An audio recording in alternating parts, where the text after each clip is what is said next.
and welcome to the Scott Sports Show. I'm Drew Patrick. We have a great show for you today. But you know what? We're going to start this show by talking about what happened last week.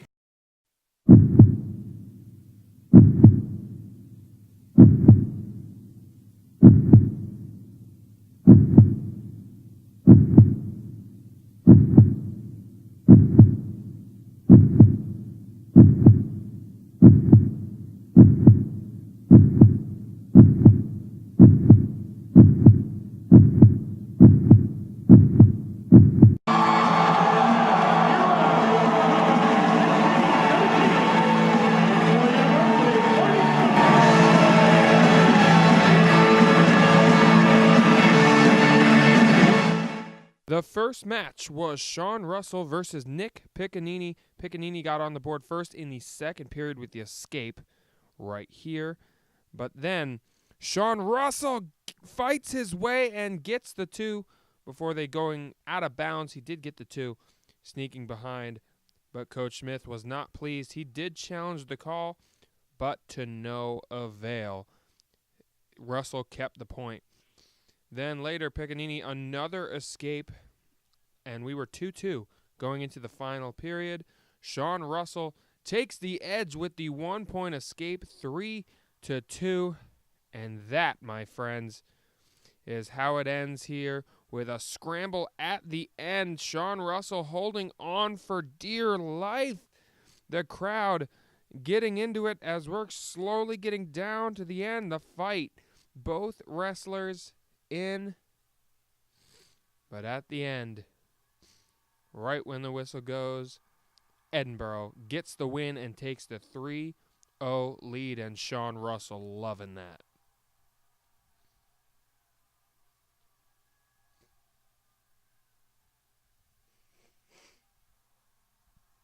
The next matchups didn't go in Edinboro's favor as Corbin Myers, Ozzie Lugo, and Patricio Lugo all get a loss in their matches. Next matchup was Chase Delandi and Davey Dolan of Oklahoma State. Now fighting at the very beginning, Dolan fighting through, and yes, indeed, he gets the two at the end of that. Later on in the period, Delandi goes on his back. Dolan gets a 2-point near fall right there, right at the end of the period. It's 4-0 at the end of one. But the second period now, Chase Delandi, awkward positioning here, but he's going to use it in his favor as he will pull Dolan over and trying to get him on his back. And he still finds some room. So instead of a pin, Delandi tied this match up at 4 apiece with the 4-point near fall. End of the period, 4-4. Final period now. Delandi gets caught, and Davey Dolan with the reversal to give him the 6-5 lead. But Chase Delandi trying to get out of it, trying to get a last-second change, but he runs out of time. And Davey Dolan gets the 6-5 victory in that one. Moving on, Austin Matthews, ranked 17th, faced Chandler Rogers, who was a top 5 wrestler. Rogers gets the takedown early to go up, but Matthews, he gets an escape right away, running away from the 1-point escape, Matthews. And later on, Austin Matthews trying to get Rogers down in an awkward spot, and I'll let you watch.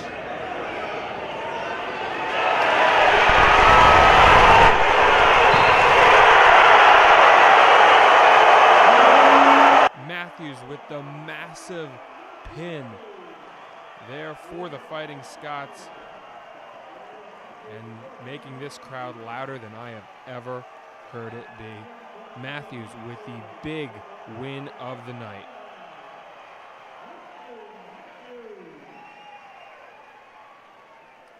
Schofstall, Gear, and Reynolds all lose in very close matchups, but they do fall on the trailing side. Taking on Tanner Allen And Billy Miller gets the points quickly as he shoots in on the leg, and he will finish it off for the takedown and the 2 for Billy Miller.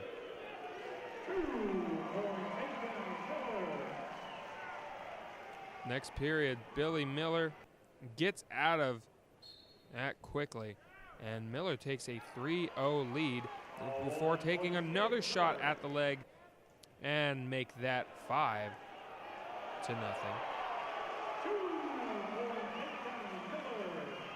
There, and Billy Miller trying to get points there at the end. He's going to let him up. And closing it out, Billy Miller one last time, again to let him up to try and get one final takedown. Doesn't work, but he still gets the victory in this one.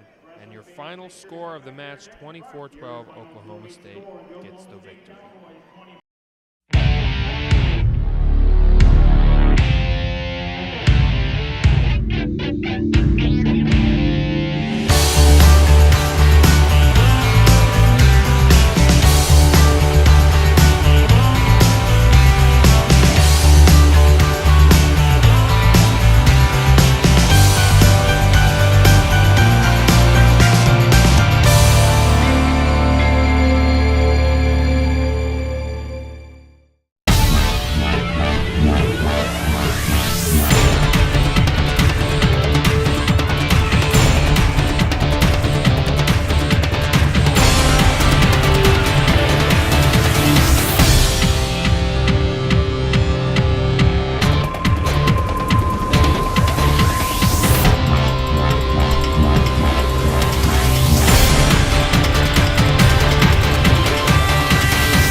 Now let's move on and talk Scots of the Week. Starting on the men's side, it is Austin Matthews of the wrestling team. Had a large crowd roaring following a fall at 3 minutes and 47 seconds over 7th-ranked Chandler Rogers.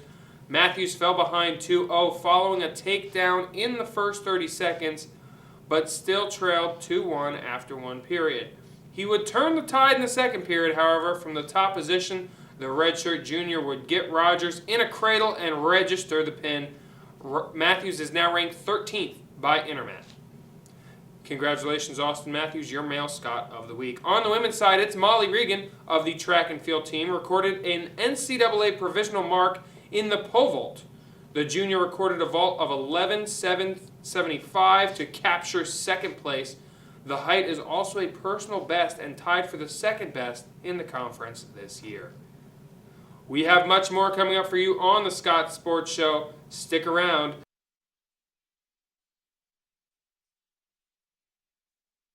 There's one thing you can never have sex without. It's not something you buy. Or something you take. In fact, there's only one way to get it. It has to be given to you, freely. It's consent. Because sex without it isn't sex. It's rape. Consent. If you don't get it, you don't get it. It's on us to stop sexual assault. Learn how and take the pledge at itsonus.org. Welcome back to the Scott Sports Show. We are joined by the athletic director. We got him out of his office to come down here to talk with us, Mr. Bruce Baumgartner. Thank you for joining us. Joe, it's a pleasure to be here. We appreciate what you guys do for the athletic department and our student athletes. Well, thank you. This week, it's a very busy, very jam-packed week for the university. Of course, the main event is on Saturday. That's the Make-A-Wish event. Tell us a little bit about this event. When did it start, and what is going to... Well, we're very fortunate. Our student athletes, last year, Health and Physical Education, our communications department raised a lot of money for Make-A-Wish. We were third in the entire country for the Make-A-Wish at about $16,000. And that earned us the right to have a nationally televised basketball game. The NCAA and the conference selected this game this weekend on the 11th to be nationally televised, by the NCAA. We are going to have some great special presentations. I would not miss the halftime of the the women's game. The men's game, the NCAA is going to present Make-A-Wish for their earnings of last year, which the total NCAA raised over $600,000 for Make-A-Wish last year. So we're going to try to raise some money for Make-A-Wish. All students and faculty get in free anyway, but if people donate to Make-A-Wish, they'll get in for free. We're going to have some contests.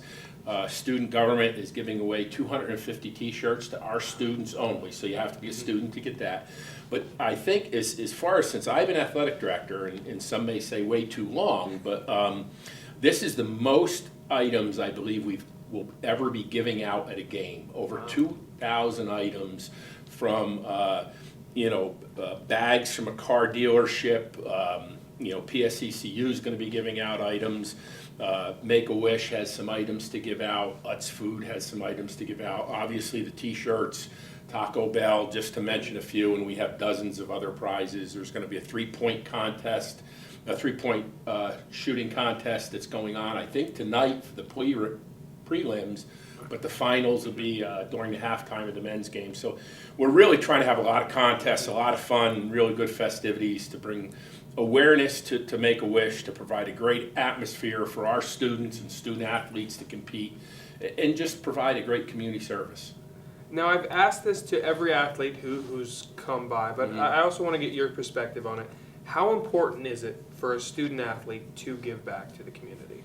I believe it is extremely important. Through my wrestling career, through my Olympic wrestling events, I always try to allot a bit of time back to the community. And I think in athletics at Edinboro University, most of our student athletes are not going on to the NFL or the NBA or the professional ranks, WNBA. Most of our student athletes are going to go out into the community, find a job, and hopefully what we are instilling them here at Edinboro, they'll be great citizens. They're going to get a great education. They're going to learn all that stuff in our athletic department about hard work, dedication, perseverance, goal setting. And then hopefully we teach them a little bit about giving back to the community, through our Read to Compete, our Make-A-Wish. We have Hoops for Harley Wednesday night, which is a cancer awareness day. And then we're going to do a muscle team event on Friday at our wrestling match. So it's just not about giving back just to Make-A-Wish, although that's our big initiative.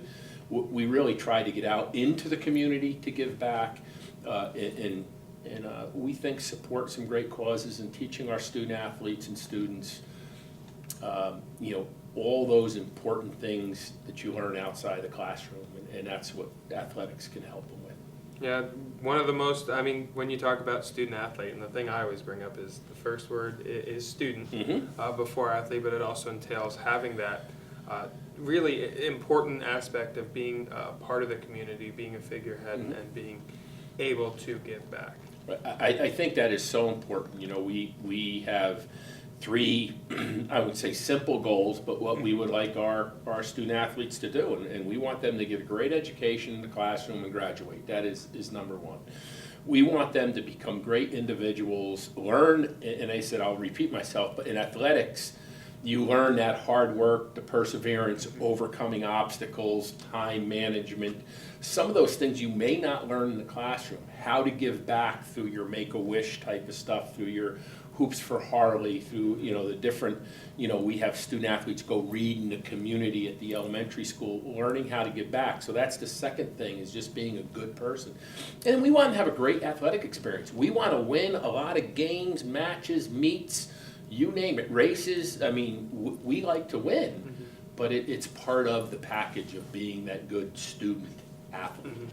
And speaking of matches, we had a pretty big event and match last week. The wrestling match, the #1 team in the country, Oklahoma State, came into this. You were sitting in the front row with President Walker checking out the match. How do you feel the community and all the fans came out and supported that match? Oh, I thought it was an awesome event for Edinboro University. To compete against the #1 team in the country at anything is really a neat thing. But the community came out, our students came out in great numbers. I was very proud of how our student athletes, our wrestlers, competed. And it's the one thing I can say, almost every sport this year, win or lose, our athletes have given it 100%. They go out and they represent Edinboro well. They fight to the end, and I think that there were just some great competitions that night. And then one thing, Drew, people haven't really been announced yet, but next Saturday on February 18th, because we won the EWL Dual Meet Championships in wrestling, we will be hosting a undetermined Big Ten team to come compete in what they call the National Wrestling Coaches Association Dual Meet Championship series event, and that'll be 7 o'clock on Saturday the 18th. So we're kind of hoping we can get that same atmosphere. You know, unfortunately, that is run by the Coaches Association, so we have to charge everybody. We're working through some logistics. We want to get a booster to help pay for, you know, maybe 200-300 students to come for free. But I'm just really proud of our student athletes and the way they've handled themselves this year and really worked very, very hard. You know, I can tell you that match was fun. I've never heard Macomb Fieldhouse as loud when Austin Matthews got his pin. I have never heard that building that loud, but that was incredible. That was an incredible match because, you know, that kid was very, very good. You know, Austin's good. Yeah. I mean, but I think that kid was ranked 4, 5, 6 spots ahead of him. And I was actually sitting at talking to the referee, the NCAA referee evaluator when that match was there, and I'm going, you know, I said to him, I said, you know, there's no way they can go 7 minutes at that pace. You know, it was just crazy. And then all of a sudden, Austin locked it up and pinned him, which was just phenomenal. You know, it was nice to win.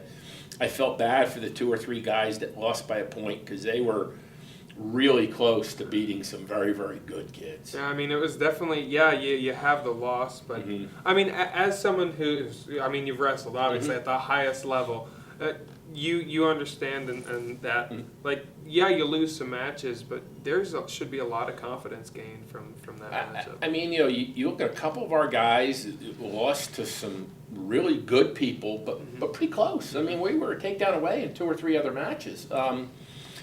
If you're going to try to be the best, you know, you can't wrestle the #1 team every day, but you have to compete against the best. You know, whether it's, you know, volleyball or softball, soccer, football, you have to go against the good teams like wrestling did the other night to you know, hopefully Coach Flynn, and I'm pretty sure they are, learning from the mistakes, working hard, figuring out. So next time, if they wrestle those same guys, maybe it'll be a little different. Maybe they'll win. You know, so it's all about a learning. You know, you can't compete against the people you can beat all the time and get significantly better. You need a balance. Absolutely. And one thing that I know you pride yourself on at this university is, and we've seen success in our women's sports on campus.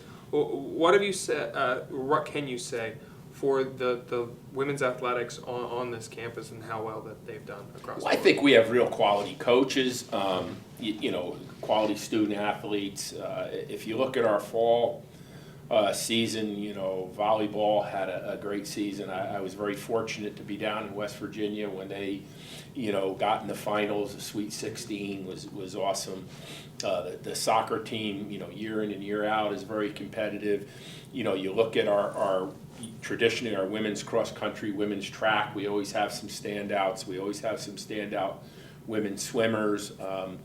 You know, you look at and you look at our women's basketball team this year is just it's having another great year. So you look at it and you know, there's always some years we have better, you know, it goes up and down. You know, maybe one team's not as good as the other, but we have some great, you know, male and female student athletes. I mean, we just have some really, really good, you know, students. Our graduation rate is significantly better than the average student in Edinboro. Grade point is equal or better. So we're again, it's just getting to know the young men and young women in the program, and you watch them grow and go on and graduate. And now that I've been here a long time, you see some of the young men and women come back as we put them in the Hall of Fame, and just reminiscing on what Edinboro has done either academically or athletically or just socially for them. It's a great feeling. We have great students at Edinboro. Well, Bruce, thank you so much for coming on the Scott Sports Show. My pleasure, Drew. Whenever you need me, just give me a holler. Right. It's always good to be here with our students. The Scott Sports Show rolls along right after this. Don't go anywhere. So good to see you guys. So, what's up? Oh, we finally bought a place. Holy cow. You seriously have enough saved to do that? We've been putting a little aside each month. Jeez, at the end of the month, we have nothing left to save. Yeah, I have no idea where it goes. Well, you're spending a lot on... Was it good? Oh, God. Oh, how is my account overdrawn? When it comes to financial stability, don't get left behind. Get tools and tips for saving at feedthepig.org. Welcome back to the Scott Sports Show. We're now going to talk track and field as we're joined by head coach Annie Carlson and Gabby Schultz. Thank you both for joining me. Thank you for having us. So, Coach, you've had quite the busy schedule already, and I feel like it's kind of flown under the radar across. So I'm going to give you a chance and give you the floor to talk about how you've seen the team do so far. All right. Well, I'd say our biggest highlight area is definitely our throwers. If people seen, right now we have 3 girls qualified for the conference meet in the shot put and 2 in the weight, and our 2 other in the weight throw are, well, Katie is going to be mad that I said this, but she is a centimeter off of qualifying, and Neely is about 20 centimeters, which anyone that doesn't understand it, that's about 5-6 inches. So it really isn't much when you're talking about throwing things over 40 feet, when you're talking about this much and about that much. So we're really hoping to have 3 girls qualified in the shot and 4 girls in the weight, and we're expecting them to score a lot of points in the conference meet, and I hope they're expecting that of themselves, but I know they have high standards. So that's definitely been our highlight area in the in the field. Molly Regan also qualified. Well, she's qualified for the conference meet. She provisionally qualified for the national meet last weekend, so that was great. Our first girl on the national list this indoor season. Hoping to have a lot more. On the track, we've definitely been highlighted this year by Lisa Kosman. I'm sorry if I mispronounced that, Lisa.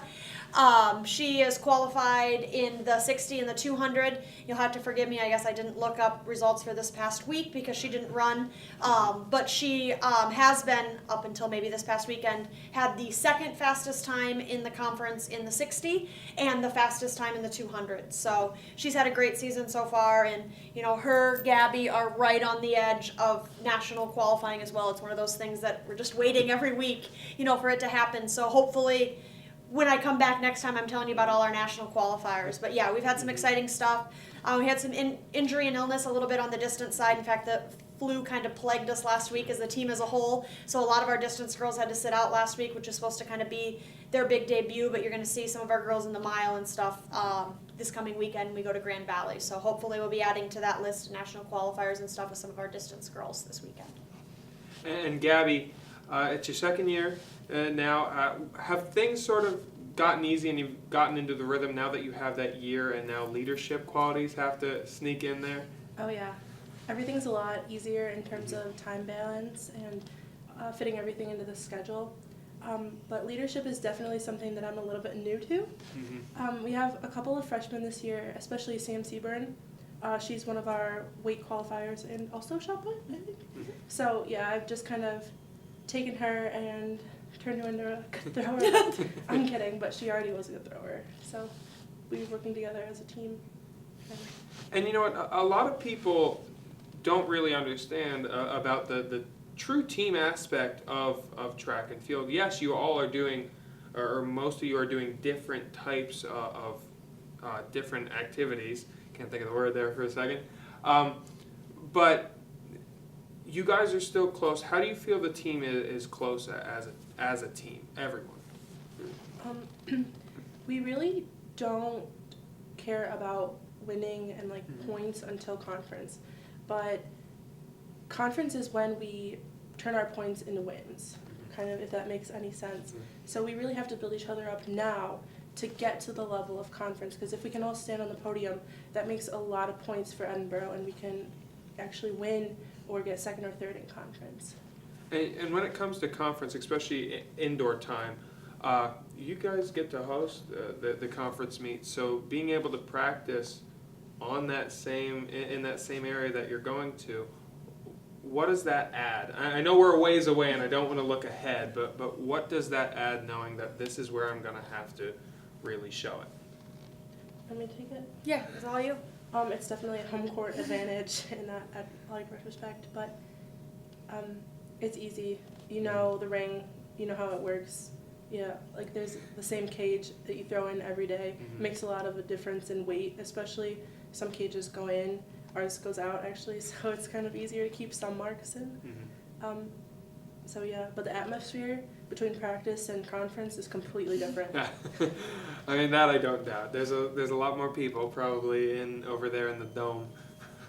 So, Coach, this weekend you mentioned you have a big meet, actually titled Yes. Big Meet. What do you hope to see from your team at this event?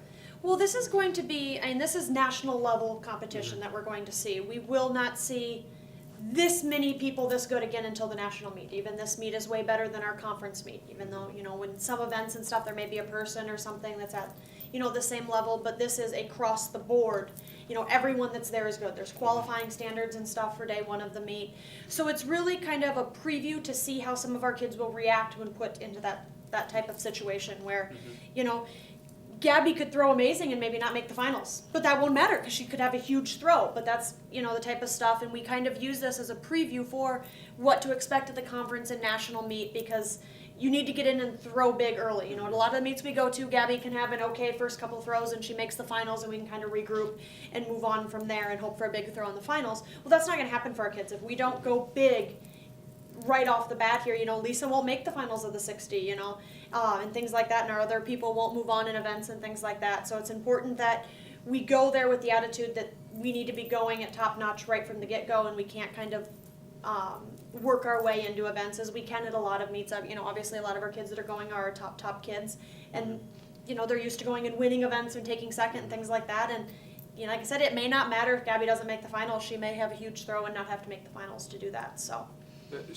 Gabby, does your training, when there's a meet like this, does your training change at all, or do you just go about like, I'm doing what I'm going to do?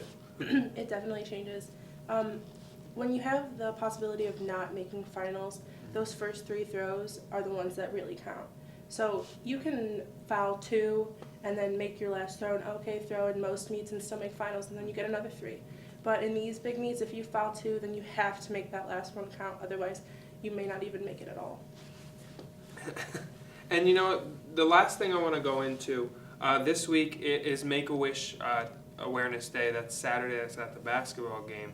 But as a student athlete, how important is it, and I've asked every student athlete we've had on the show, how important is it to give back to the community and to help with these types of events? It is really so important, and it's the most rewarding aspect. Winning feels great and everything, but when you look at what you can do outside of track and field, it's just so much nicer. Like, we go to the elementary school and we read to the kids, and Sorry.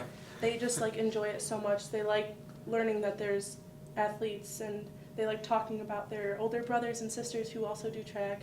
And when you look at bigger things like Make-A-Wish, it's just, you change that person's life, and we do that together. So it's great. And I can say the same thing. You've been here for a couple of these events. What is giving back and seeing your student athletes give back? I just think it's huge for them to realize that there's a lot more out there than them and what they're doing. It's a much bigger world, and I think when we do things like this, they realize that even more. That they're, like she said, they're changing a kid's life, and it's our student athletes that are doing that. We raised, I don't know the figure right off the top of my head, maybe you do, but what we raised last year is amazing, that a bunch of just college athletes can come together and do that. And that's, though, when they come together and work together like that, they see that there are so many bigger things. And I think it's huge. And I think, community service is a big thing across the board in our athletic department. Like Gabby said, they go and read to the kids. We do we help at the McCain Elementary with the run club and stuff like that. And it's important to show these kids that there is, so much more out there for them. Well, thank you both so much for coming on the Scott Sports Show. All right, thanks for having us. The Scott Sports Show continues on right after this. Don't go anywhere. To compete for a championship in stadiums full with cheering fans and families. To give back. To say thank you for your support. To learn, grow, and prepare for the future. Ask any NCAA student athlete what they want, and this is what they'll tell you. Ask these student athletes, and they'll say with pride, I chose Division II. Welcome back to the Scott Sports Show. Now let's talk men's basketball as we're joined by head coach Pat Cleary and Mike Beck of the basketball team. Thank you guys both for joining me. Thanks for having us. So let's talk about this season as a whole. It hasn't gone the way you would have expected and kind of bitten by the injury bug, but how have you seen growth in this team throughout the year? Being in February, this is when rotations generally shrink and all that. I guess we've had a head start on it since we're down to 7 guys right now. So, but I really like the resiliency that we've showed. We've showed a lot of toughness, a lot of mental toughness, and I know the guys are tired, and, when you don't get a chance to get the breathers that you used to get, it's tough, but I think that the guys have really showed a lot of, maturity and a lot of heart, and I'm really proud of that. And Mike, how do you have to change kind of conditioning wise and game plan when you have only 7 guys in a rotation that you can go to, and really you've been one of the guys who's had to stick it out for all 40 minutes. How does conditioning and game plan change for you? Well, just going off what Coach said, it's a lot of mental toughness, just the will to do it, the will to succeed, and the 7-8 guys we've had recently, as Coach said, we've done a good job just coming together and making the most of what we have, The other teams aren't going to feel sorry for us, so just step up at practice every time we go on the court and, work our butt off. And Coach, one of the pieces, and this is really the first time I've gotten to ask you about this, that you added to the team, you guys wanted another physical presence down low. You brought John Gervin over from the football team. I want to know what the conversation was like between you and Coach Lustig, if there was a conversation. Gerv, for a long time, has talked about playing both sports to us. And so it's not been any, it wasn't anything new. But then, when the season was over and they just got done with that great run that they had, Gerv came to the office, said he wanted to play. So he said he already talked to Coach Lustig, and then I went over and spoke to Coach, and I said, all right, if we do this, and he gave his blessing, and it's been very good since. And Mike, you've kind of been that or had to be that two-way player. As down low, you got Gervin and you have Andre, but you kind of lost Jack Frank down there as well. He's had an injury. You've had to play both spots. Like down low, you have to be that physical, but you also have to be a guard. How important is it to be that versatile? I'm more comfortable playing out on the perimeter, obviously, but in our league, like a 4-man, it's pretty versatile as well. There's a lot of 4s who are more guard-like than, post-oriented, so it's not too much of a difference for me. And so this week, 2 big games. First one, Seton Hill on Wednesday. What have you seen from that team, and what's going to be the game plan? We got to be able to keep their shooters in check, and that obviously has hurt us in a couple games. Given the way that we're playing now, I think that, when we have the tempo and things going in the right direction and we keep things at the pace we need it to, that's a big thing for us. We need to make sure we focus on that. And then we got to keep the Davis brothers in check. They lit us up the first time we played them, and, hopefully we'll do a better job on them this time. And it's at Macomb Fieldhouse. It's playing at home. What is the difference? Yes, I know home field advantage, but what truly is the difference playing in Macomb Fieldhouse for you, Mike? Me is just the comfort level. Practicing there, I love our hoops, shooting on those rims, and just being in our home gym. There's just something about it at whatever level you're at. It just gets you excited to play there. So.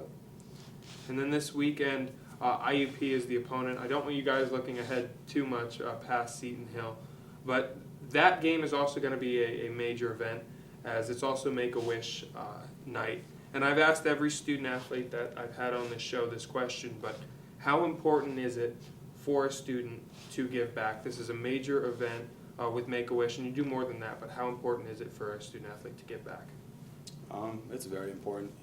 We're really blessed just to have our legs, to walk, to play our sport at this level. I consider myself very blessed at least. So, just giving back to those who don't have that kind of opportunity that makes you feel good about yourself, and, just the right thing to do. So. And Coach, you've seen a bunch of these. Granted, you guys have been at halftime for a lot Yeah, of the I've actually never major- seen a reveal. It's always been while we're down in the locker room, but the videos have been great. The reveals actually, or the special event, will be at the halftime of the women's contest. So you guys will actually get a chance to check it out. But of course, last year you guys did have a part with the signed basketball for the kid that won.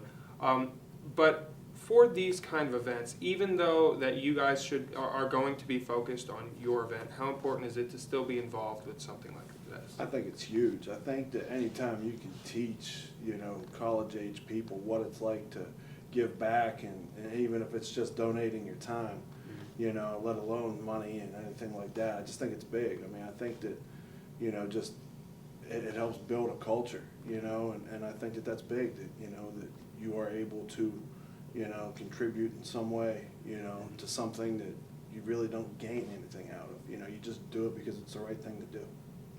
And then also with that opponent, IUP, you guys got really close against the ranked team when you were at there. You guys now have the home crowd, hopefully on your side of things. What do you see from that opponent? I mean, they're very good. I mean, they can spread you out. They got, probably the best big guy in the league, with the Diaz kid, who's very, very good. I mean, they're just good. And, I thought we played a heck of a game. We kept the pace. I thought we really battled down there. I thought it was just an overall, I thought we really, even though we didn't get the win, and you don't like to have moral victories, to me it was. I mean, we just got done, losing Mike Sims, and stuff like that. So it was our guys really responded. And, I was really proud of it. I just wish they wouldn't have made that shot with 5 seconds to go. And same question to you, Mike. We're always going to compete at a physical standpoint, but, Coach really harps in practice on knowing your personnel, and there's so much a mental aspect that goes into the game in college. So, just being locked in, mentally for games like that is huge, knowing their personnel, what their tendencies are, and just as a team, what our goal is for that game. So. All right, guys. Well, thank you so much for coming on the Scott Sports Show. Thank you. And the Scott Sports Show, it comes to a close right after this. Don't go anywhere.